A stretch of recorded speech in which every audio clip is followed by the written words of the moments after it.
தமிழக முதலமைச்சர் அவர்களுடைய நல் வழிகாட்டுதல் படி திராவிட முன்னேற்ற கழக ஆட்சி தோன்றியதிலிருந்து திராவிட மாடல் ஆட்சி என்பதை நிரூபிக்கின்ற வகையில் இந்து சமய அறநிலைத்துறையில் பல்வேறு புதிதான ஆன்மீக நிகழ்வுகளை தொடர்ந்து அறிமுகப்படுத்துவதோடு நின்றுவிடாமல் அதை பக்தர்களுக்கு கொண்டு சேர்க்கின்ற பணியை முன்னெடுத்து நடத்துவதில் உள்ளபடியே பக்தர்கள் பாராட்டுகின்ற அளவிற்கு இந்த முன்னெடுப்புகள் இந்த ஆட்சியிலே நடைபெறுவதை நாங்கள் மகிழ்ச்சியாக கருதுகிறோம். இந்த ஆட்சி ஏற்பட்ட பிறகு புதிதாக மார்கழி மாதத்தை முன்னிட்டு ஆண்டாள் நாச்சியார் அருளிய திருப்பாவை பாசுரங்களை விண்ணப்பித்தல் நிகழ்வு கடந்த ஆண்டு முதலாக துவங்கப்பட்டு 108 மாணவ செல்வங்களோடு நம்முடைய தமிழ்நாடு இசை மற்றும் கவின்கலை பல்கலைக்கழக துணைவேந்தர் டாக்டர் சௌமியா அவர்கள் முன்னிலையில் கடந்த ஆண்டு நடைபெற்றதைப் போலவே இந்த ஆண்டும் சிறப்போடு நடைபெற்றிருக்கின்றது. இந்த நிகழ்ச்சிக்கு உறுதுணையாக இருந்த துறையினுடைய செயலாளர் மணிவாசகம் அவர்களுக்கும் துறையினுடைய சிறப்பு அதிகாரி குமரகுருபரன் அவர்களுக்கும் துறையினுடைய ஆணையாளர் முரளிதரன் அவர்களுக்கும் சென்னை ஒன்றினுடைய இணை ஆணையாளர் ரேணுகாதேவி அவர்களுக்கும் இந்த திருக்கோயிலுடைய துணை ஆணையாளர் நித்யா அவர்களுக்கும் மனமார்ந்த நன்றியை தெரிவித்துக் கொள்வதில் மகிழ்ச்சி அடைகிறோம். இந்த ஆட்சி ஏற்பட்ட பிறகுதான் திருக்கோயில்களில் இப்படிப்பட்ட நிகழ்வுகள் நடைபெறுகிறது என்றால் அது மிகையாகாது. கந்த சஷ்டியின் போது கடந்த ஆண்டு வடபழனியிலே துவங்கப்பட்ட 108 இசைக்கல்லூரி மாணவர்கள் பங்கேற்ற கந்த சஷ்டி ஒப்புவித்தலும் அதேபோல் இந்த ஆண்டு நம்முடைய பாரிமுனையிலே அமைந்திருக்கின்ற கந்தசாமி திருக்கோயிலில் 108 இசை மற்றும் கவின்கலை கல்லூரியைச் சார்ந்த மாணவ செல்வங்கள் கந்த சஷ்டியை பாடியதும் நீங்கள் நன்றாக அறிவீர்கள். அதேபோல் சுமார் 17 திருக்கோயில்களில் மாதந்தோறும் 108 சுமங்கலி பெண்கள் பங்கு பெறுகின்ற திருவிளக்கு பூஜை நடைபெற்று வருவதையும் நீங்கள் நன்றாக அறிவீர்கள். இந்த ஆட்சி ஏற்பட்ட பிறகுதான் மகா சிவராத்திரியை இந்து சமய அறநிலைத்துறையின் சார்பில் திருக்கோயிலின் சார்பில் பெரிய அளவு இடங்களில் ஆயிரக்கணக்கானவர்கள் இரவு முழுவதும் கண்விழித்து மகா சிவராத்திரியை கடைபிடிக்கின்ற வகையில் முதலாவதாக மயிலை திருக்கோயிலில் அறிமுகப்படுத்தினோம். அதன் தொடர்ச்சியாக கடந்த ஆண்டு மேற்கொண்டு 4 திருக்கோயில்களை இணைத்து 5 திருக்கோயில்களில் அந்த மகா சிவராத்திரி நிகழ்ச்சியை நடத்தினோம்.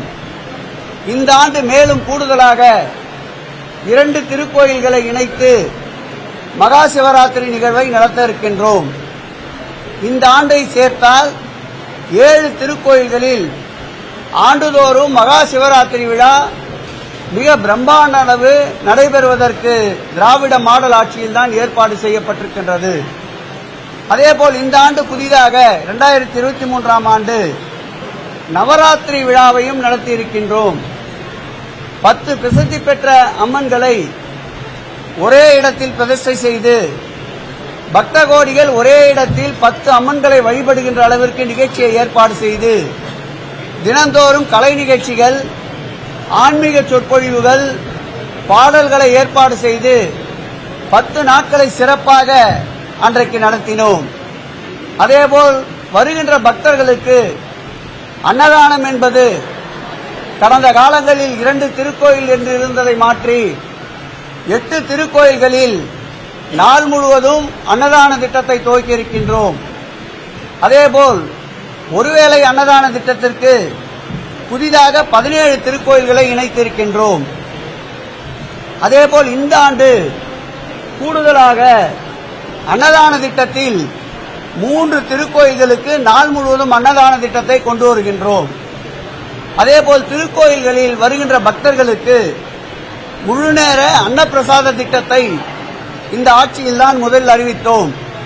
முதலில் 10 கோயில்கள் அறிவித்து அதன் பிறகு கூடுதலாக 5 கோயில்கள் இணைக்கப்பட்டு கடந்த வாரம் இதே திருக்கோயிலில் மேலும் 5 கோயில்கள் இணைக்கப்பட்டு 20 திருக்கோயில்களில் நாள் முழுவதும் அன்னப்பிரசாதம் வழங்குகின்ற நிகழ்ச்சியை வெற்றிகரமாக பக்தர்கள் மகிழ்ச்சியோடு நடத்தி கொண்டிருக்கின்றோம். அதேபோல் திருக்கோயிலின் சார்பில் ஆன்மீக பயணம் ஆடி மாதம் என்றாலும் புரட்டாசி மாதம் என்றாலும் ஆன்மீக பயணத்தை நடத்தி வருகின்றோம். அதேபோன்று வசதியற்றிருக்கின்ற காசிக்கு செல்ல வேண்டும் என்று துடிக்கின்ற வயதானவர்களுக்கு அரசு மானியத்தோடு கடந்த ஆண்டு துவங்கப்பட்டு 200 நபர்களுக்கு முதலாவதாக காசிக்கு பயணத்தை அனுப்பி வைத்தோம். இந்த ஆண்டு 300 பேர்களை காசிக்கு தேர்வு செய்து பயணத்தை அனுப்பி வைக்க இருக்கின்றோம். இந்த 300 பேர்களுக்கு ஆகின்ற ஒட்டுமொத்த செலவையும் மாண்புமிகு தமிழக முதல்வர் தமிழக அரசே ஏற்றுக்கொள்ளும் என்று அறிவித்திருக்கின்றார். அதேபோல் வள்ளலாருக்கு முப்பெரும் விழாவை நடத்தி இருக்கின்றோம். வள்ளலார் பிறந்த ஆண்டு, சத்தியசபை நிறுவிய ஆண்டு, ஜோதி தரிசனம் காட்டிய ஆண்டு என்று முப்பெரும் விழாவை நடத்தியதோடு மட்டுமல்லாமல் 90 கோடி ரூபாய் செலவில் வள்ளலார் சர்வதேச மையத்தை உருவாக்குவதற்குண்டான ஒப்பந்தம் கோரப்பட்டிருக்கின்றது. வெகு விரைவில் பிப்ரவரி மாதத்திற்குள்ளாக அந்த பணியை துவக்குகின்ற அடிக்கல் நாட்டுகின்ற பணியை மாண்புமிகு தமிழக முதல்வர் அவர்கள் மேற்கொள்ள இருக்கின்றார்கள். இதன் தொடர்ச்சியாக வருகின்ற இந்த ஆண்டு பாம்பன் சாமி அவர்களுடைய 100ஆம் ஆண்டு.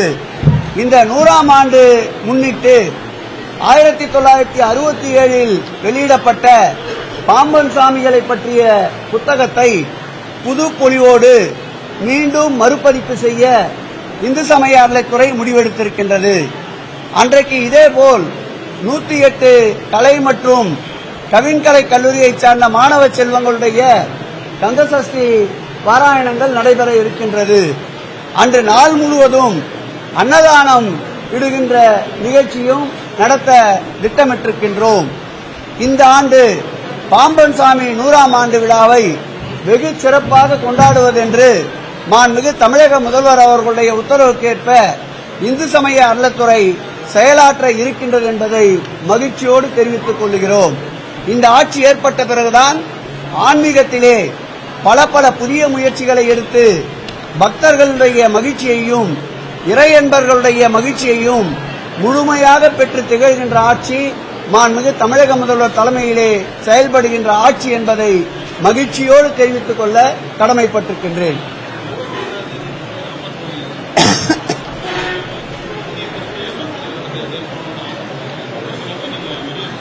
நிச்சயமாக அப்படி ராமர் கோவிலுக்கு செல்ல வேண்டும் என்று விரும்புகின்ற பக்தர்களிடமிருந்து ஏதாவது கோரிக்கை வரப்பெற்றால் மாண்புமிகு முதலமைச்சருடைய கவனத்திற்கு எடுத்துச் சென்று அவர்கள் செல்வதற்குண்டான உதவிகளை செய்வதற்கு இந்து சமய அறநிலையத்துறை தயாராக இருக்கின்றது.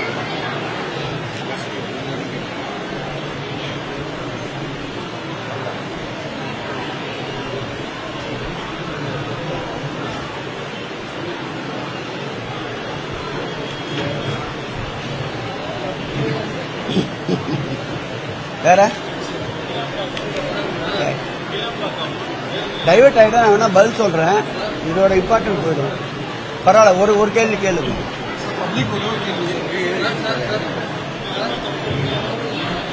சரியா கேட்க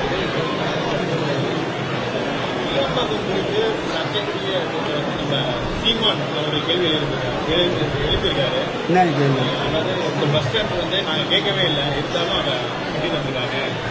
40 கிலோமீட்டர் தொலைவில் இருக்கு, ரொம்ப தொலைவில் இருக்கு. இதை வந்து கவர்மெண்ட் நன்றி சொல்றாரா? நன்றி சொல்றாங்க. அவருடைய படத்துல மக்களோட வரி பணங்களை கட்டணும். ஆமா, அதான் கலைஞரோட பேரை எதுக்காக வச்சீங்க?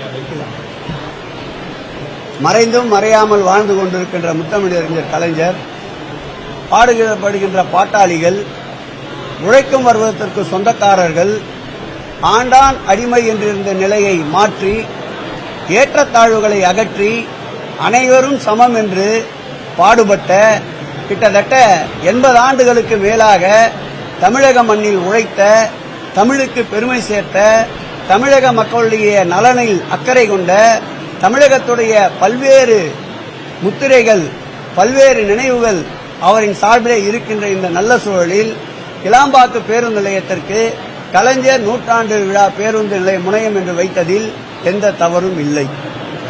ஏற்கனவே நிறைய தலைவர்கள் இருக்காங்க. அதிமுக ஆட்சியில் அவங்க பேரை அனைத்து தலைவர்களுக்கும் புகழ் சேர்க்கின்ற ஆட்சி இந்த ஆட்சி. நாவலருடைய நூற்றாண்டு விழாவை கொண்டாடிய ஆட்சி மாண்புமிகு தமிழக முதல்வர் அவருடைய ஆட்சி. ஆகவே இன்னார் இனியவர் என்றல்ல, தமிழகத்திற்கும் தமிழக மக்களுக்கும் உழைத்த தலைவர்களை பெருமை சேர்ப்பது மாண்புமிகு தமிழக முதல்வர் தலைமையிலே இருக்கின்ற இந்த திராவிட மாடல் ஆட்சி என்பதை அவருக்கு நான் பதிலாக கூற கடமைப்பட்டேன்.